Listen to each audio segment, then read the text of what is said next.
दे बघू इकडे ते.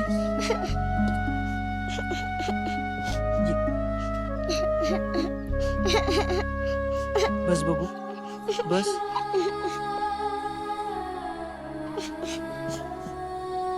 अगं बाळा, काय झालं रडायला?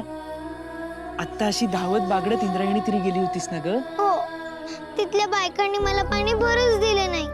ज्ञाना दादा, आता यापुढे मी इंद्रायणी तिरी पाणी आणायला कधी कधी म्हणून जाणार नाही. अगं मुक्ती, अगं एवढी हुशार ना तू. मोठ्यांसारखं आम्हा सगळ्यांचं एवढं करतेस तू. तुला असं रडताना पाहिलं की खूप त्रास होतो ग. असं रडायचं नाही बाळा. धाकुली बहीण ना ग तू माझी. तुझ्या ज्ञानादादाचं नाही ऐकणार. आणि मुक्ते, मला सांग, आपल्याला पाणी कोण देतं ग? इंद्रायणी. मग आपण कोणाचं ऐकायचं? इंद्रायणीचं. अगं जिच्या काठावर आपण वाढलो, खेळलो, बागडलो, मोठे झालो, ती इंद्रायणी देवी आपल्यावर रागवली का ग? ती आपल्या सवे, तिची माया सदैव आपल्यावर आहे. मग कशाला रडायचं? आणि ज्या बायकांनी तुला पाणी भरू दिलं नाही त्यांच्याविषयी मनात आढी ठेवायची नाही. आता गुरुदादाने सुद्धा मला हेच समजावलं. आणि तुम्हाला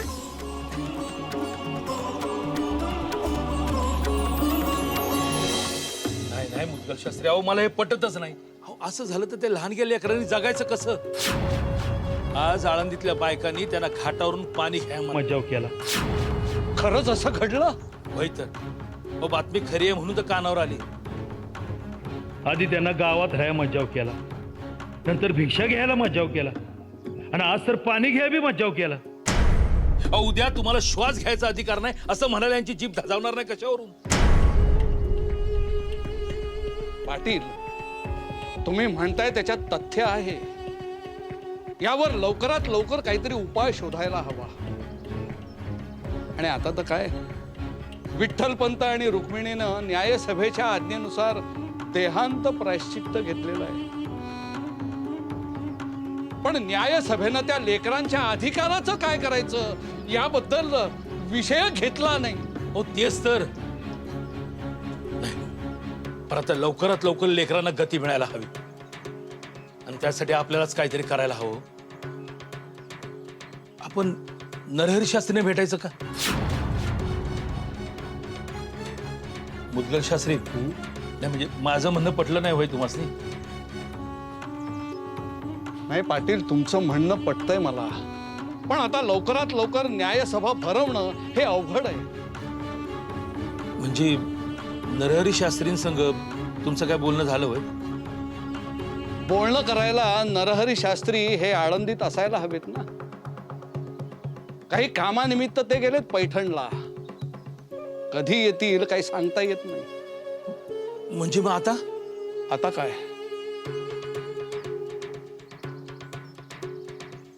आता नरहरी शास्त्री माघारी येण्याची वाट बघायची आणि त्या लेकरांसाठी पांडुरंगाकडे प्रार्थना करायची, एवढंच आपल्या हाती आहे.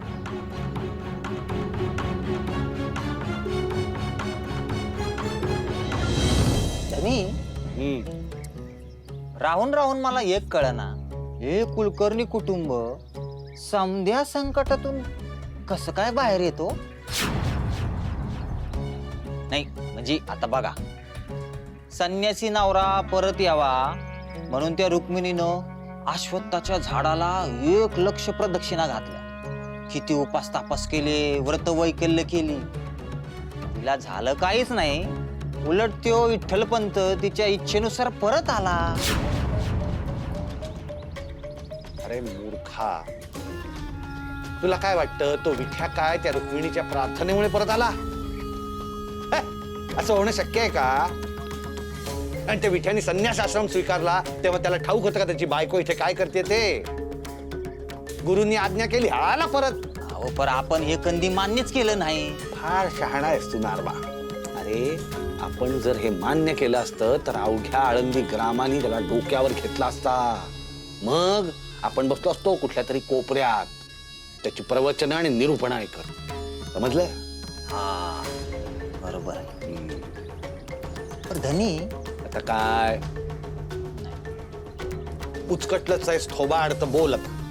आता बघा, त्या विठ्ठलपंतानं कुरुपच केलं, चांद्रायण केलं, तरी बी तो जिवंत राहिला. बरमगिरीच्या प्रदक्षिणेला गेले, नरभक्षक वाघराच्या तावडीतून समद कुटुंब सुखरूप परत आलं. ज्ञान निवृत्ती सरपराण्यात गेले, काहीच नव्हता, बाहेर आले. ती मुक्ती टाकुटली, ती तापानं केवढी फणफणली होती हो. पण तिला बी काहीच झालं नाही. आता या समद्याचा विचार करता त्या पोरांच्या माग एखादी दिव्य शक्ती असेल का? काय डोकं बिकं फिरलं का काय नारबा तुझं? हं? अरे इतर कार्ट्यांसारखीच ही नाठाळ कार्टी. आमच्या बरोबर राहून हे असं वाटलंच कसं रे तुला? अहो मी नाही तर ती कार्टी म्हणत असतात ना, पांडुरंगाचा आशीर्वाद आमच्या पाठीशी, पांडुरंगाचा आशीर्वाद आमच्या पाठीशी. म्हणून तसं वाटलं मला. खरंच असेल का? कसली दिव्य शक्ती आणि कसलं काय घेऊन बसलास? योगा योग आहे, निव्वळ योगा योग. ते म्हणतात ना, काळ आला होता पण वेळ आली नव्हती, तसला प्रकार आहे. पण ते विठ्याचं काय झालं? आलाच ना काळ शेवटी. हा, आणि ती रुक्मिणी मोठी सती सावित्री गेली नवऱ्याच्या पाठोपाठ वैकुंठास. हे म्हणजे असं झालं धनी, आंधळा मागतो एक डोळा आणि देव देतो दोन. आता बघ तू नारबा, हा विसोबा शास्त्री त्या कार्ट्यांवरही तीच वेळ आली होती नाही. शांतम पापम शांतम पापम.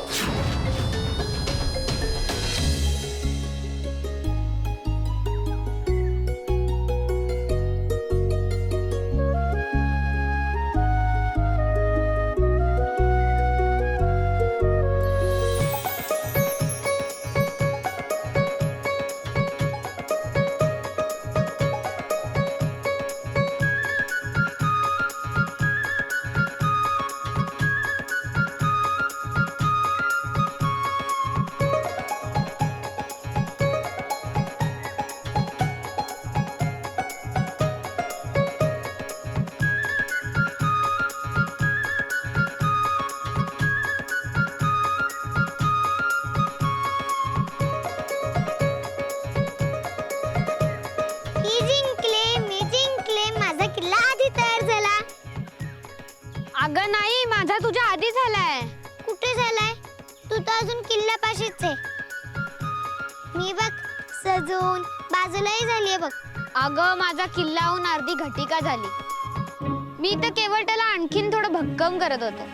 म्हणजे तुझं पूर्णतः नाहीच झाला ना? माझा भक्कम पण आहे आणि जास्त मोठा पण. हुबेहूब यादवांची देवगिरी किल्ल्यासारखा. तुला का कसं माहिती? कधी पाहिला आहेस का देवगिरी किल्ला? गेली आहेस का कधी तू? किती दूर आहे तरी ठाऊक आहे? मास लागतात जायला. हो, त्यासाठी पाहिलाच कशाला हवा देवगिरी. भट्टेदेव काकांनी गोष्ट सांगताना किती छान वर्णन केलं किल्ल्याचं. ते आठवून मी बनवला. पण मग ते वर्णन बघता माझाच किल्ला देवगिरी किल्ल्याची हुबेहूब प्रतिमा वाटते. बघ तर. नाही, माझा वाटतोय. तुला तर भट्टेदेव काकांनी सांगितलेलं वर्णन आठवत पण नव्हतं. अगं मला आठवत होतं. मी तुला आठवते की नाही ते बघत होतो. असं? मग दाखव. किल्ल्याचं द्वार कोणत्या दिशेला आहे ते? हे बघ, या दिशेला आहे द्वार. अरे सोपान दादा, पश्चिमेला नाही, पूर्वेला असतं किल्ल्याचं द्वार. मुक्ते, अगं तूच आठव नीट वर्णन. वा वा वा वा, सोपाना, मुक्ते, काय ग हे? केवढे झाक किल्ले बनवलेत तुम्ही. हा, सोपानाचा किल्ला पाहून तर असं वाटतंय का मी देवगिरीच्या किल्ल्यावरच आलोय. कोणी शिकवला बा तुम्हाला असा किल्ला बनवाया? कोणीच नाही, आम्ही आमचा बनवला.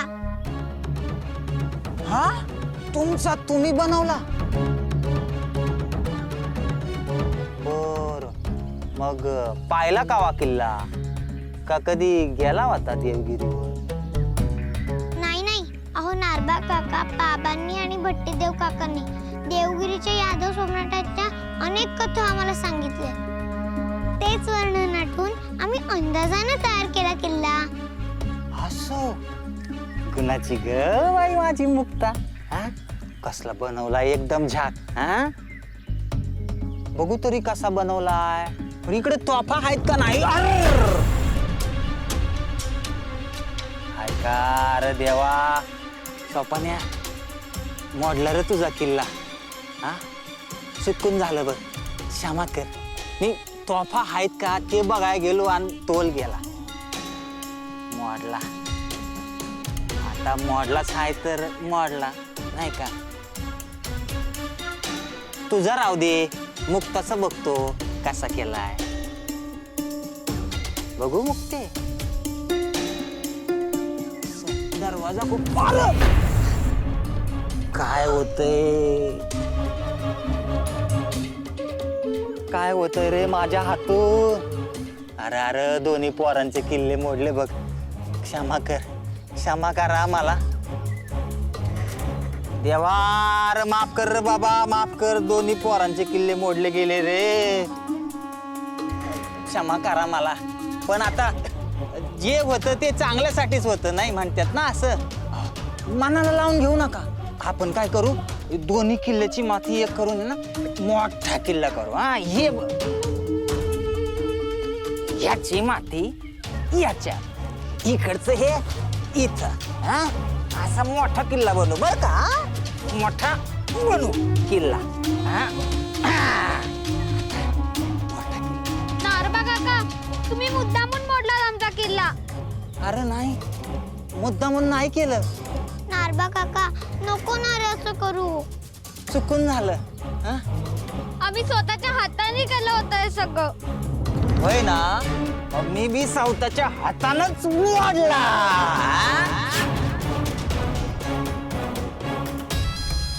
किल्ला बनवताय, कशाला पाहिजे रे किल्ला? कशाला पाहिजे? घ्या, घ्या. किल्ला बनवता आली मोठी मला शिकवाय. असं नका कर नारबा काका. ए मुक्ते, मला शिकवायचं नाही काय करायचं काय नाही ते. नारबा काका असं नका करू. मला कळतं काय करायचं आणि काय नाही करायचं. समजलं? हा, चालते. निघा निघा, नाही तर निघा. आले मोठे किल्ला बनवाया. एक दिवस ह्या किल्ल्यावानी तुमचं उरलं सुरलं घर पण जेव्हा मोडल तेव्हा माझ्या येईल. शांतम पापम.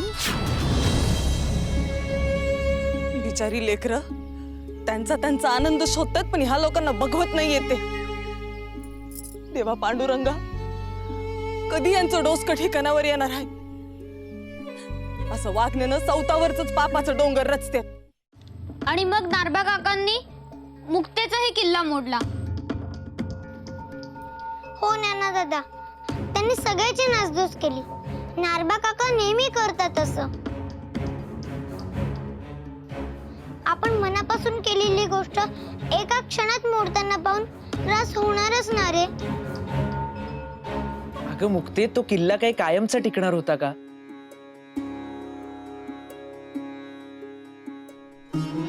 उद्या जर जोराचा पाऊस आला असता तर त्या पावसालाही बोल लावले असतेस. नाही नाही, मला पाऊस किती आवडतो. टप टप पडणाऱ्या पावसाच्या थेंबामध्ये टिपरी पाणी खेळताना किती मजा येते. अगं पण त्याच टपटप पडणाऱ्या पावसाच्या थेंबांनी किल्ला मोडला असता ना, मग काय केलं असतंस? पाऊस पांडुरंगाच्या इच्छेने पडतो. जे झाले ती पांडुरंगाची इच्छा होती असे मानले असते. मग आत्ताही तसंच समज. जे काही घडलं त्यातून तुम्ही काहीतरी शिकावं अशीच पांडुरंगाची इच्छा असेल. होणारे गुरुदादा? हो तर. बरं मला सांगा, तुम्हाला किल्ला बनवताना काय वाटत होते? खूप खूप आनंद. आणि नारबा काकाने किल्ला मोडला तेव्हा काय वाटले? खूप खूप क्रोध आला.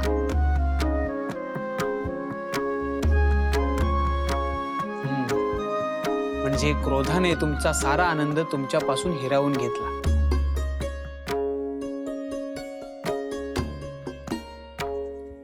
एक ना एक दिवस कोणत्या ना कोणत्या कारणाने तो किल्ला मोडणारच होता.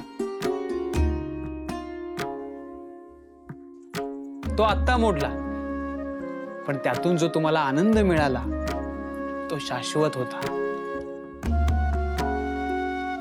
हो की रे दादा, आम्ही किती किती मजा केली किल्ला बनवताना. हो गुरुदादा, आम्ही आमच्या क्रोधावरती ताबा ठेवला असता तर आम्हाला मिळालेला आनंद आम्ही एवढ्या लवकर नसता गमावला. तुमचा आनंद आपण परत आणूया का?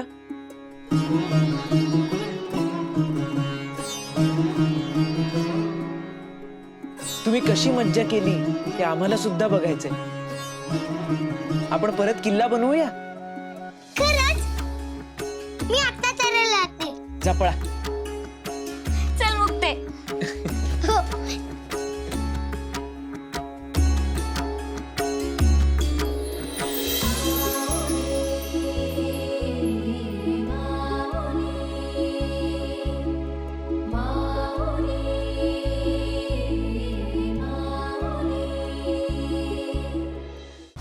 हा ए मी नाही मोडले ते पोरांचे किल्ले. मी कशाला पडू पोरांच्या मध्ये? मला काही काम धंदा आहेत का नाही? गावातील लोकांनी नाही उद्योग. कुठं काही झालं का घेतलं नारबाचं नाव.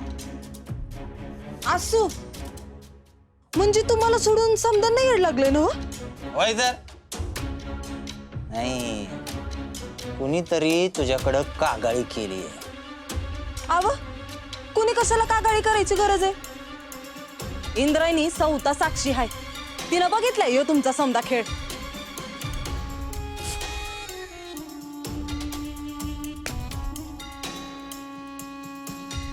नदीनं खेळ पाहिला हा?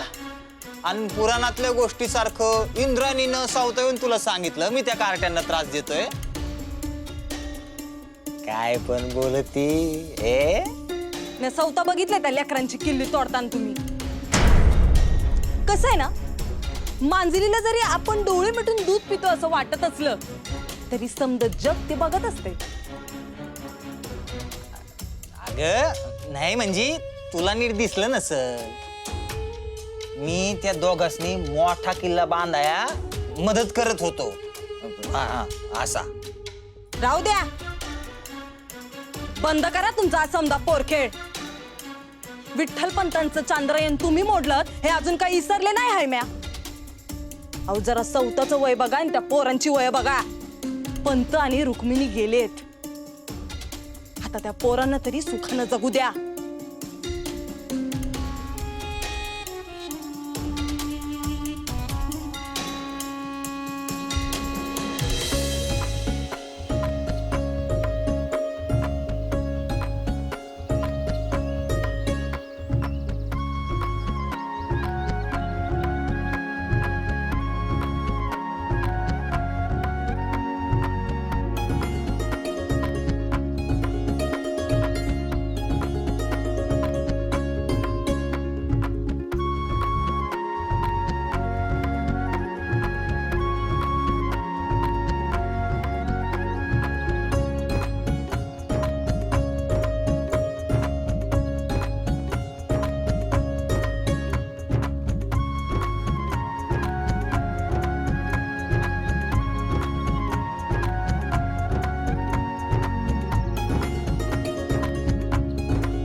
गुरुदादा, ज्ञानादादा, आपली शिवपिंड आणि किल्ला तयार झाला.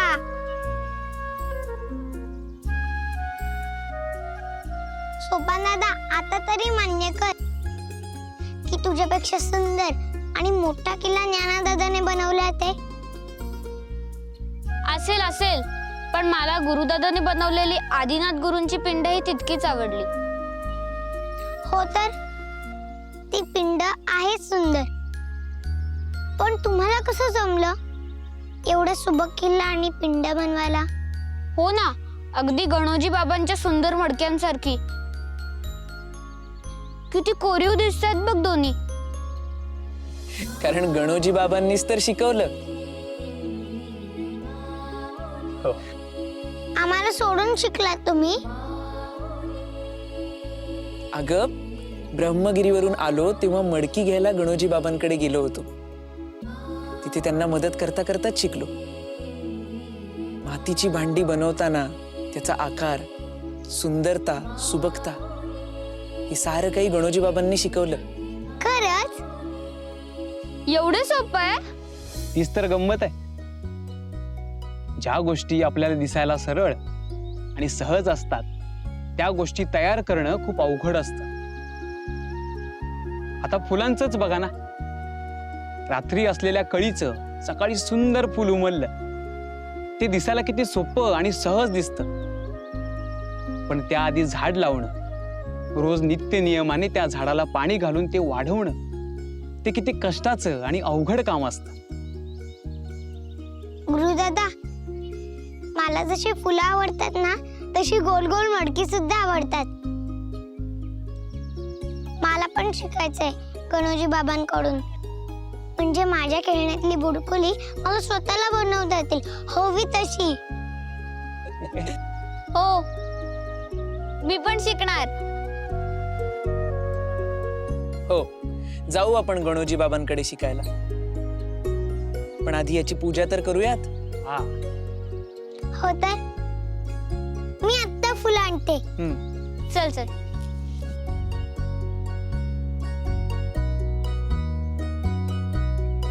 गुरुदादा,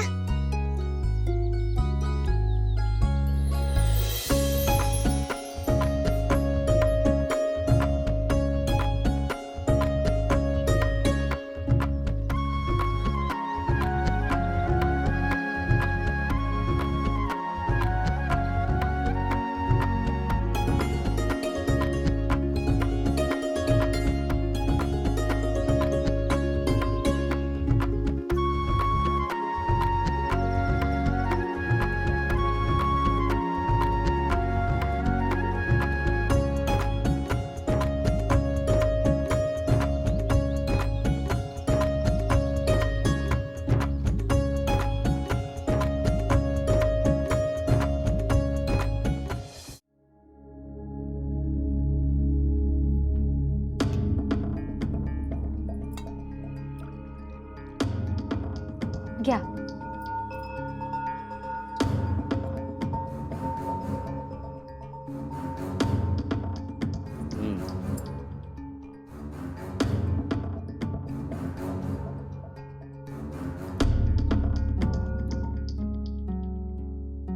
काय ते विठ्ठलपंत रुक्मिणी गेल्यानंतर त्यांच्या लेकरांचं ऐकून नवलच वाटलं हो. हो का? काय नवल वाटण्यासारखं काय केलंय त्या कार्ट्यांनी? अहो म्हणजे विठ्ठलपंत रुक्मिणीबाई गेल्यानंतर त्या 4 गोमट्या लेकरांनी घरातला सगळा भार वाटून घेतलाय म्हणे. सगळी कामं वाटून घेतली. देव करो अशी वेळ कुणावरही नाही येऊ. हे बघा, त्यांच्या कर्मांनी आली आहे त्यांच्यावर ही वेळ. आणि तुम्हाला कोणी सांगितलं हे? अहो ती नारबाची बायको आहे ना आपली अंजना, ती सांगत होती की त्या सोपान आणि मुक्ताला निवृत्ती आणि ज्ञाना सांभाळून घेत आहेत म्हणे. त्यांना आईबाबांची उणीवही भासू देत नाहीये. आता ह्या आळंदी गावानेच या लेकरांना जपायला हवं ना. तुम्ही काय त्या अंजनाबाईचं ऐकत बसता? ती बसते कोणाच्याही कानाला लागत. त्या नारबाला सांगून एकदा तिला सुद्धा समज दिलीच पाहिजे. आणि तुम्हा बायकांना घरची कामं सोडून या नसत्या उठाठेवी करायला सांगितलंय कोणी? अहो नाही नाही, अहो फक्त अंजनाच नाही, बाकीच्या बायका, त्या ग्रामजोशींची पत्नी सुद्धा असंच म्हणत होत्या. हो, सगळ्यांनाच त्यांची दया येते हो.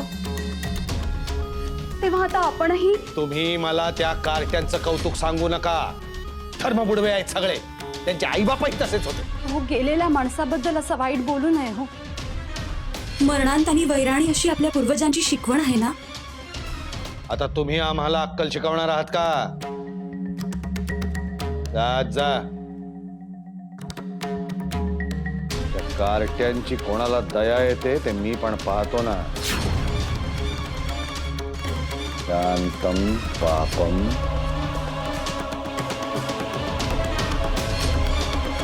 अजून इथेच का उभ्या आहात तुम्ही? जा म्हटलं ना.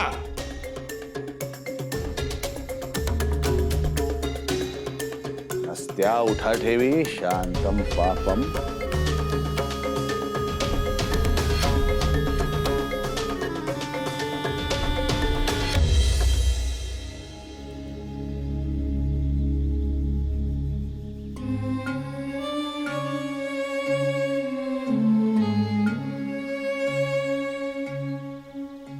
खेळ की रे राम आमच्या सवे.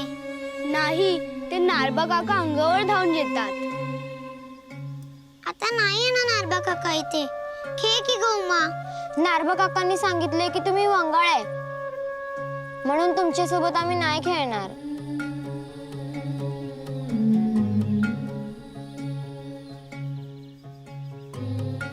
सोपान दादा, तूच सांग यांना आपल्या सवे खेळायला. तुम्हाला माहितीये, आमचा गुरुदादा आहे ना, तो आदिनाथ गुरूंची मातीची पिंड बनवतो आणि ज्ञानादादा देवगिरी किल्ला. जर तुम्ही आमच्या सवे खेळलात तर दादा तुम्हालाही शिकवेल किल्ला आणि पिंड बनवायला.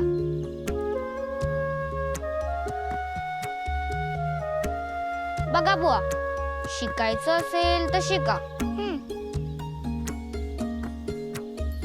देवगिरी किल्ला.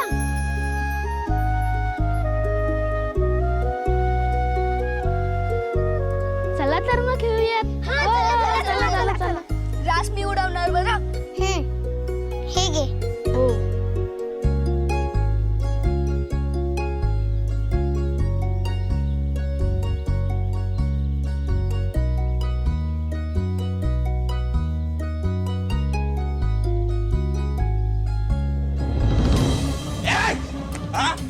कितीदा सांगितलं ह्या पोरांसकट खेळायचं नाही. हा, तुम्हाला एक डाव सांगितलं नव का या पोरांसकट खेळायचं नाही म्हणून. आता निघा.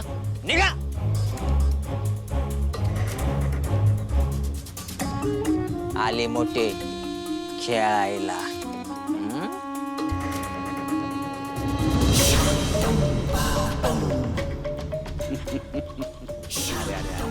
नारबा,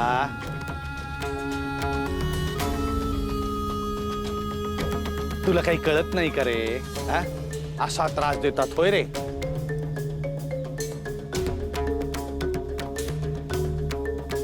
किती गोमटी लेकर आहेत ती.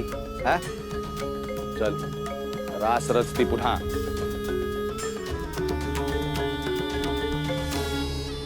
रास रच म्हटलं ना. चल.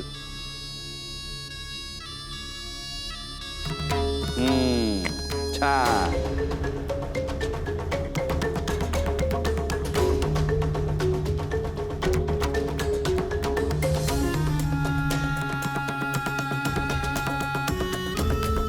काय मुक्ते, विठ्ठलपंत दिसले नाहीत बरेच दिवसात. नेमके कुठे गेलेत? कुठे? आई बाबा दूरच्या यात्रेला गेले. दूरच्या? दूरच्या नाही, खूप दूरच्या. काय नारबा? हवंय तर दूरच्या म्हणजे इतक्या दूरच्या का तिथून परत कुणी येतच नाही. हा.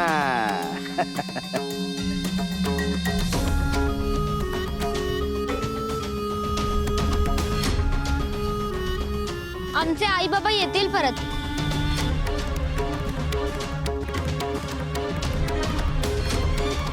विठ्ठलपंत आणि रुक्मिणी ते परलोकीच्या यात्रेला गेले, पावले वैकुंठाला. आता पुन्हा येणार नाहीत कधी. नाही, तुम्ही खोटं बोलतात. आई बाबा आम्हाला सोडून कुठे जाणार नाही. जाणार नाही? अरे पण गेलेत ते. हो, धर्म बुडवायलाच निघाले होते तुमचे आई बाप. म्हणून शिक्षा म्हणून न्यायसभेने त्यांना देहांत प्रायश्चित्त दिलं. म्हणून कायमचं तोंड काळं करून निघून गेले. आता परत काही येणार नाही. तसाही जगायचा अधिकार नव्हताच त्यांना, म्हणून त्यांनी देह त्याग केला. हा म्हणजे मेले. शांतम पापम. समजलं?